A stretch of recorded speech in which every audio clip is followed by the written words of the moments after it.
Could the death of a pope have been foreseen by a saint? For some people, it may seem like an audacious question, even unattainable. However, Padre Pio of Pietrelcina is not a typical man when we talk about him. We are discussing a mystic who lived amid visions, insights, spiritual conflicts, and recorded miracles, a soul with a strong connection to the paranormal. Someone who still inspires questions, thoughts, and yes, cautions decades after his passing. Many loyal people around the world are praying and grieving in silence today following the sad news of the Pope's passing. Nonetheless, some people fervently believe that this was more than simply another death. They sense that something is changing, that a new chapter has undoubtedly been written, and that a spiritual, prophetic, and sublime phase is upon us. And this is where Padre Pio's persona makes a powerful comeback. Why? Padre Pio witnessed souls passing from this world to the next because he did more than just communicate with God. He had the gift of foreseeing significant events both inside and beyond the church, saw what others saw, and felt what few could describe. His somewhat cryptic remarks seem more relevant today than before. Was heaven foretelling the Pope's demise? Was the divine plan written in some unseen corner to reflect this departure? And what part did Padre Pio or continues to play in this whole situation? The purpose of this movie is to encourage you to think spiritually and see things through the eyes of your soul, not to introduce meaningless theories. Because a spiritual cycle stops when a pope passes away, and heaven occasionally gives us unmistakable indications it is not just a man who passes away. In addition to his intense devotion, stigmata, and bilocation talent, Padre Pio was also recognized for something more sinister, his warnings. Warnings that even those closest to him at the time did not always understand. Karol Wojtyla, the young priest who would eventually become John Paul II, was the recipient of one of them. He allegedly said to Padre Pio, "You will be pope, but there will be blood and violence." Years later, the murder attempt on John Paul II in St. Peter's Square would make sense. And now that Pope Francis has passed away, many people are wondering if we overlooked any other warning. Did Padre Pio mention the end of the world? What about the previous pope? About a difficult change in the church? We are unable to provide a response at this time, but we can observe closely, make faith-based decisions, and engage in in-depth prayer. Because if spiritual history has taught us anything, it is that the great movements of heaven do not necessarily accompany tremendous noises. Rather, they can occasionally be accompanied by intense silence and a burning intuition in the chest. This film invites you to go past the obvious and consider what is actually going on in heaven and the church rather than focusing solely on the headline. You will discover the spiritual significance of a pontiff's death, the signs that may be guiding us today, Padre Pio's mystical warnings about the church and the popes, and, above all, what you can do at this pivotal point in the world's spiritual history. Because you, I, and everyone else who believes have a part to play if the death of a pope is not an isolated incident but rather a part of a larger divine purpose. Stay to the very end. You are not here by chance, and this message might be heaven's way of communicating with you today. The news arrived with the calmness of a light gradually going out, yet millions of devoted people felt the effect of it like thunder in their hearts. The moment a pope leaves this world always shakes the foundations of the Catholic heart. It's like a star going out in the church's sky, leaving a shadow that can only be understood from the deepest faith. The pope has died regardless of the years he has lived or the signs that foreshadowed his departure. The bells in the Vatican tolled solemnly, the normally bustling streets of tourists held a strange silence, pilgrims near St. Peter's remained silent and simply gazed up at the dome as if seeking a solution in the sky. And a difficult-to-describe spiritual feeling started to spread inside many people's hearts because this is not just the death of a religious leader, it is the end of a mission. The closing of a cycle that started with a sacred election anointed by the Holy Spirit and now returns to God with all the spiritual weight that a papacy carries. The church grieves, but it does so in a different way than the rest of the world. It grieves with reverence, hope, and thanks, but it also grieves in quiet, a hallowed hush that was particularly evident the night after the Pope's death was announced. The Vatican appeared to be shrouded in an unseen curtain that evening. The lights continued to shine, the procedures were followed, and the number of prayers increased. But there was more going on in the spiritual realm that neither political experts nor the media could cover. It was a spiritual night. Many people felt a weight in their chest, others had sleepless nights, some had dreams about the Pope walking in a garden of light, and some just felt that something had changed. This was because when a pope passes away, not only does a man die, but also a witness of Christ, Peter's successor, and the person who keeps the church alive on earth. According to Catholic tradition, the Pope is more than just an administrator. He is a worldwide shepherd, a custodian of the faith, and a bridge that connects the divine and the human. The soul of the Catholic world trembles when this bridge is withdrawn, even for a brief while. Padre Pio was aware of this. On multiple occasions when a pope died, he would withdraw to pray fervently, not out of fear but rather because he recognized the moment's eternal significance. He claimed that the pope's departure to the afterlife was a spiritual conflict, a shift that affected unseen realities, and that at that time, souls, angels, and even demons were all paying attention. What actually occurs when a pope passes away? It is a judgment, yes, but it is also a surrender of fruits, of struggles, of silences, of decisions made in the innermost parts of the heart, guided by prayer, and heaven is aware of it. According to the faith, his soul appears before God not as any other faithful person, but as one who carried the entire church on his shoulders. If you have stayed in prayer, vigilance, and faithfulness, you may have sensed that the night of the Pope's death was not just any night. You woke up without cause, your prayer grew heavier or deeper, and your soul was filled with a mixture of sadness, peace, and strange expectation. Heaven also notices when the church enters mourning, and there is a spiritual echo that travels through the world and sensitive hearts. Perhaps you have touched that mystery that only mystics fully comprehend. The entire church changes when a pope steps down, and this time was no exception. Because something was happening in the invisible realm at the core of Christianity that could only be comprehended in the light of faith, the Vatican's silence was spiritual rather than merely political or liturgical. We do not confirm or guarantee, but we do encourage you to see with the eyes of the soul if the Pope's death was more than simply a conclusion, a sign, or, as many believe, the start of a new spiritual stage for the Church, one that has been heralded by the saints, the Bible, and prophecies.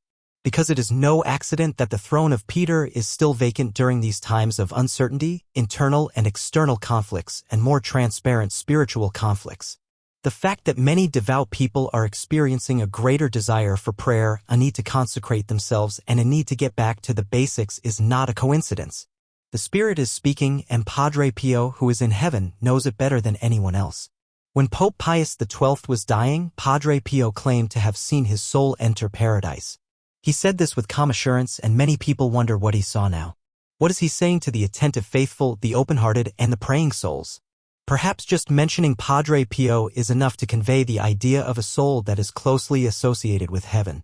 He was a man whose life was characterized by direct encounters with the spiritual realm, visions, ecstasies, stigmata, bilocations, and most importantly, a supernatural understanding of the secrets of the soul. The prophecy about the future Pope John Paul II is one theme that has been repeated for years by those who knew him well. During this time, Karol Wojtyla, a young Polish priest, traveled to San Giovanni Rotondo to confess with Padre Pio. However, there was another theme that always surrounded his figure with an air of mystery: prophecies.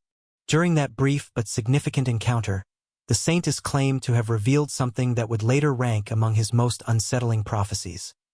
You will be Pope, but there will be blood and violence. This prediction would come true decades later when Karol Wojtyla was elected Pope in 1978 and became Pope John Paul II. On May 13, 1981, he was assassinated in St. Peter's Square. A bullet pierced his body but not his soul, but he survived and claimed that the Virgin of Fatima had changed the bullet's path. Just this fact alone puts Padre Pio in a special position, that of a saint who, out of spiritual duty rather than curiosity, not only prayed but also foresaw. And why, right after a pope's death, is it so crucial to keep this prophecy in mind? Because it would make sense to assume that Padre Pio saw other things that haven't yet come to pass if he had such accurate prophecies regarding the Church's future. What other warnings were concealed in the quiet of his prayers? The papacy was one of the subjects that most affected Padre Pio, who was not a fearmonger but rather a perceptive observer of the invisible. According to him, a pope's burden is heavier than that of any other man. He is constantly the target of spiritual assaults, and when a pope kneels to recite the rosary, hell trembles. For this reason, Padre Pio prayed fervently for the pope of his day and said something even more profound. Only heaven understands the loneliness of his soul, and many people have no idea what it means to be pope.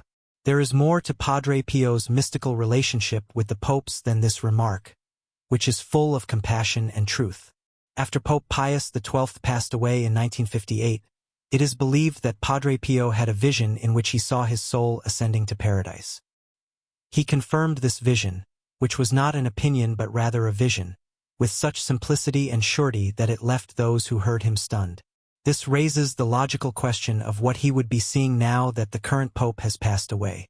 Did he pray with him in his final moments? Would he have witnessed his soul ascending into eternal? And is he making a plea on behalf of the Church while Peter's throne is vacant? Although no one can say for sure, we do know that Padre Pio never ceased guarding the Church, and if he did it in life with more power, it was from heaven. It's also important to keep in mind that many of Padre Pio's neighbors asserted that he had unique insight into the Church's destiny. He employed succinct, mysterious, yet profound sentences, some written, others conveyed orally, instead of speaking candidly about it. Among the most often quoted is one that still rings true today. There will come a time when it will seem like the Church has disappeared, but it will only be a purification. The true faithful will suffer much. Though these words didn't garner much attention in his day because there were more pressing issues, they do sound like a warning that no one wanted to hear in the 21st century. When the Church is shaken by internal crises, spiritual confusion, and the recent death of the Pope. When Padre Pio did speak, his words left a lasting impression on people. His confessors and neighbors attest that during times of intense prayer, he saw visions of the Church shrouded in darkness, with only a few pious people still surviving. The times to come will be of great battle. The enemy will wear the guise of virtue, and many will not know how to distinguish it. Only those who pray with a clean heart will be able to see the truth. What did he mean when he stated this in one of his most famous letters? Was he speaking about the present or of a moment in the future? Many people think that Padre Pio had a vision beyond his time and prayed not only for the souls who came to his confessional but also for the Church of the future, which is the one we live in today. This is when the prophecy of Saint Malachi, another neglected or forgotten connection, comes into play. From his time to the end of time, a symbolic list of popes is described in this ancient prophecy, which is credited to the Irish Archbishop Malachi in the 12th century. Each pope is described by a Latin word. Many academics believe that the pope who just passed away would be the last person on the list before the final judgment. In Persecution Extrema S.R.E. Sedebit, the prophecy concludes with Pope Francis being given the following phrase on the list. During the last persecution of the Holy Roman Church, he will reign, and after him, nothing more. There is simply a vague description of the coming of judgment. There is no other word or expression. This prophecy has never been formally recognized by the Church as divine revelation. If there is any truth concealed within its lines, if it at least reflects a larger mystery that we still don't fully comprehend, and if Padre Pio, in his thoughtful silence, sensed the slow but relentless fulfillment of this list, keep in mind that this saint was neither a horoscope reader nor a seeker of signs. It is not dogma, nor is it a part of the magisterium. He was a man of perpetual suffering for the sake of souls, intense prayer, and connection with God. It was out of love, not sensationalism, that Jesus forewarned of the gloom that would descend over the Church. One of his quotes, which was uttered decades ago, seems to have been intended for us today. The Church will suffer its own passion. It will be betrayed by its own. It will be wounded, but it will not be destroyed. Christ will not abandon his bride. Let's have a peek around. Aren't we witnessing the start of the massive purification Padre Pio foretold?